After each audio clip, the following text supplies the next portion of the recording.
remember those things that hid in your closet, or in this case, vents, when you were a kid. Yeah, well, somebody made a movie about them.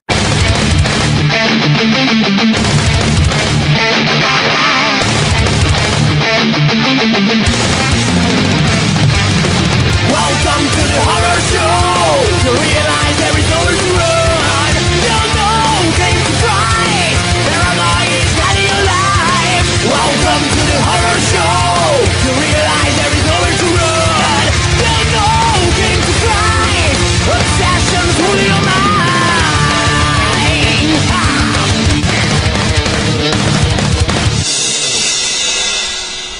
The Boogens! The Boogens! The Boogens! I went into this flick totally blind, not knowing the terrors that would unfold. The plot! Two girls and their boyfriends who work up at an old mine are staying at a cabin. Soon a bunch of tiny terrors begin to pick them off one by one, as the four friends soon discover some things are better left unearthed. I had no predictions of what these creatures would look like in this film, and when I first saw them I was like, this film is dripping with atmosphere. Whether it be claustrophobic, cozy, or chilling, it always knew when to pack the right amount of punch. I enjoyed this movie's music. It sounded so much grand in the sense of making you have sympathy for the characters. Speaking of the characters, there's really only 7 main individuals for this flick. And they all do their parts well, I thought. No, the one in the beginning doesn't count. I saw you raise your hand, Eric Freeman. Now, why did I mention Eric Freeman? I don't know. Both films take place around a cold time of year, even though Silent Night, Deadly Night 2 barely had any snow in it. The gore! This film's actually pretty bloody, surprisingly. It's got some good meat to it. I would have put the effects and the amount of blood in this flick on a par with something like Friday the 13th from 1980. The creatures themselves, I thought for the longest time, were giant turtles. I have no idea where I got that from. These creatures have a creepy design, and the film does pull a Jaws by not showing the creature until more than halfway through the movie, although this film waited even longer in terms of revealing them. The film can be boring at times with its slow pacing, but I found myself genuinely interested throughout. The plot is weak, but I'm not going to hold that against it because it is executed so well. Overall, I give The Boogens a 3.5